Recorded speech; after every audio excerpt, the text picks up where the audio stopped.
अस्सलाम वालेकुम रहमतुल्लाह and welcome back to my channel best medical channel. आज हम मिथाइल अल्कोहल पॉइजनिंग के ट्रीटमेंट के बारे में पढ़ेंगे। मिथाइल अल्कोहल को अगर कोई फेटल डोज में ले ले तो उसको हम किस तरह ट्रीट करेंगे। तो जिस तरह बाकी पॉइजनिंग के केसेस में हम सबसे पहले ये करते हैं कि पहले उसको पहचानने की कोशिश करते हैं कि ये मिथाइल अल्कोहल पॉइजनिंग है भी या नहीं। तो उसके लिए आप डिफरेंट जो साइन एंड सिम्टम मैंने आप लोगों को पढ़ाए, पहले उसके थ्रू आपने इसको पहचानना होता है और तब जाकर फिर आपने उसको एक्यूरेटली ट्रीट करना होता है। उसको हम इस तरह ट्रीट करते हैं कि सबसे पहले हम गैस्ट्रिक के लिए वॉश करते हैं या स्टमक वॉश जिसको बोलते हैं। यानी इसमें हम इस तरह करते हैं कि 5% सोडियम बाइकार्बोनेट लेते हैं और फिर उसके थ्रू हम यहाँ पर उसके स्टमक को वॉश आउट करते हैं और फिर इस तरह करते हैं कि 500 ml या 500 cc सोडियम बाइकार्बोनेट को स्टमक में छोड़ देते हैं। क्योंकि मैंने आप लोगों को पढ़ाया था कि मिथाइल अल्कोहल जो है ना, ये एसिडोसिस काज करता है, एनायन गैप को बढ़ाता है, उसके नतीजे में मेटाबॉलिक एसिडोसिस होती है। तो इस वजह से हम सोडियम बाइकार्बोनेट को देते हैं, उसके थ्रू स्टमक वॉश करते हैं। इसके साथ साथ हम सोडियम बाइकार्बोनेट ओरली भी देते हैं ताकि हम एसिडोसिस को कंट्रोल करें। इसके लिए हम 2 ग्राम सोडियम बाइकार्बोनेट देते हैं इन 250 millilitre of water. 2 gram sodium bicarbonate हम देते हैं इन sodium bicarbonate in 250 ml of water. इसका मकसद ये होता है कि चूंकि ये एसिडोसिस काज करता है तो उसको ट्रीट करने के लिए फिर हम बेस देते हैं। उसके साथ चूंकि मिथाइल अल्कोहल की जब मेटाबॉलिज्म होती है तो इसके नतीजे में फोलिक एसिड, मैंने आप लोगों को बताया था, फॉर्मल्डिहाइड बनता है और फिर फॉर्मल्डिहाइड के बाद फार्मिक एसिड बनता है। तो उसके नतीजे में उसको कम करने के लिए, चूंकि फॉर्मेट खतरनाक है फार्मिक एसिड का ज़्यादा लेवल, उसको कम करने के लिए फिर हम कैल्शियम फोलिनेट या ल्यूकोवरीन जिसको बोलते हैं, ल्यूकोवरीन या कैल्शियम फोलिनेट भी इसको बोलते हैं, वो हम देते हैं। उसका मकसद ये होता है कि ये जो मिथाइल अल्कोहल पॉइजनिंग के नतीजे में जो फोलेट फॉर्मेट का जो लेवल बढ़ चुका है उसको हम कम करें। उसके लिए फिर हम इसके साथ साथ थायामीन जो कि विटामिन B1 है वो भी देते हैं, पायरिडक्सिन B6 वो भी देते हैं। इसके साथ विटामिन B12 हम यहाँ पर नहीं देते, B1 B6 देते हैं और उसके साथ ल्यूकोवरीन, ताकि जो फार्मिक एसिड का लेवल बढ़ चुका है उसको हम कम करें। उसके साथ साथ यहाँ पर हम इथानॉल भी देते हैं। इथानॉल हम क्यों देते हैं, हालांकि ये भी अल्कोहल है, ये हम इस वजह से देते हैं कि ये एक एंटागोनिज्म करता है, कम्पिटिटिव एंटागोनिज्म करता है मिथाइल अल्कोहल का। तो जब इसका एंटागोनिज्म करता है तो इसके इफेक्ट से हम महफूज हो जाते हैं।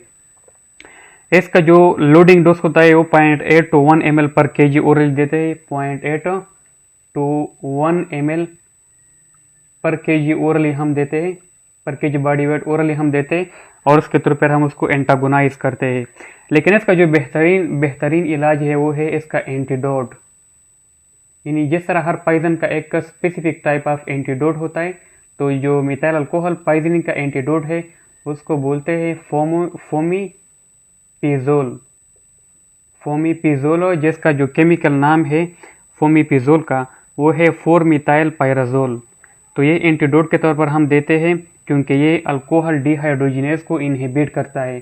तो जब ये फोमीपिज़ोल अल्कोहल डिहाइड्रोजिनेज को इनहिबिट करता है तो फिर मिथाइल अल्कोहल की मेटाबॉलिज्म नहीं होती और उसके नतीजे में फिर फार्मिक एसिड का लेवल नहीं बढ़ता। तो इस वजह से ये इंतहाई इंपॉर्टेंट है। इसका जो हम लोडिंग डोज देते हैं वो 15 mg पर kg, 15 मिलीग्राम पर kg बॉडी वेट हम इसका लोडिंग डोज देते हैं फॉर 30 मिनट। इसका जो ड्यूरेशन होता है फॉर 30 मिनट हम 15 मिलीग्राम पर kg फोमीपिज़ोल जो कि एंटीडोट है मिथाइल अल्कोहल का उसको हम देते हैं और उसके थ्रू फिर इसके जो साइड इफेक्ट है उसको हम ख़त्म करते हैं। फिर जब हम इसके लोडिंग डोज को 15 mg पर kg देते हैं उसके बाद फिर हम 10 mg पर kg एवरी 12 आवर फिर हम देते हैं, उसके थ्रू फिर हम मेंटेन करते हैं। अदर जो तरीके हैं कि जिसके थ्रू हम मिथाइल अल्कोहल को के पेशेंट को इलाज कर सकते हैं उसमें यह है कि हम उसके आई को कवर्ड रखना चाहिए ताकि उसमें, क्योंकि ऑलरेडी उसके लाइट परसेप्शन भी कम हो चुका है, उसके डिस्टर्ब हो चुका है विजन, वहाँ पर रेटिनल हेमरेजेस भी आ चुके होते हैं। तो उसको हम प्रिवेंट करने के, उसको हम फर्दर जो उसके साइड इफेक्ट है उसे प्रिवेंट करने के लिए फिर हम उसके आई को कवर करते हैं।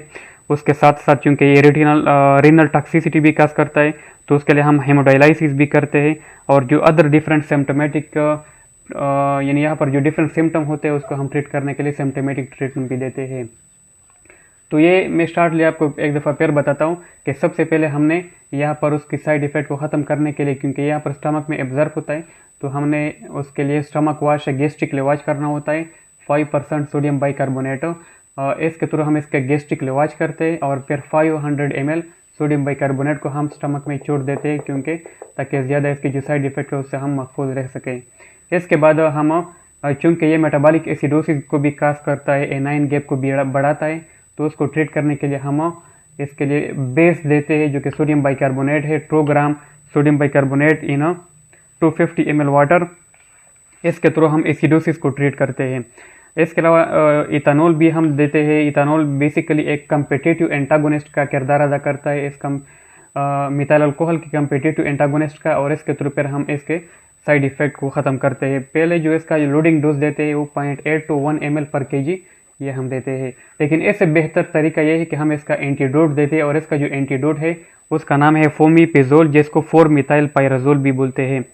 ये हम लोडिंग डोज में देते हैं, इनिशियली 15 mg पर kg फॉर 30 मिनट, और फिर हम 10 mg पर kg देते 12 आवर। ये हो गया। इसके अलावा ये बुनियादी तौर पर ट्रीटमेंट हो गया। इसके अलावा जो उसके पेशेंट की आई होती है उसको हम कवर करते हैं ताकि ज़्यादा साइड इफ़ेक्ट और ना हो, और उसके साथ साथ उसको हम डिफरेंट जो अदर सिम्टमेटिक सिम्टम होते हैं उसको हम ट्रीट करते हैं, और उसके साथ चूँकि ये रीनल टॉक्सिसिटी भी काज करते हैं तो हम किडनी के जो हेमोडायलिसिस होता है वो भी हम करते हैं।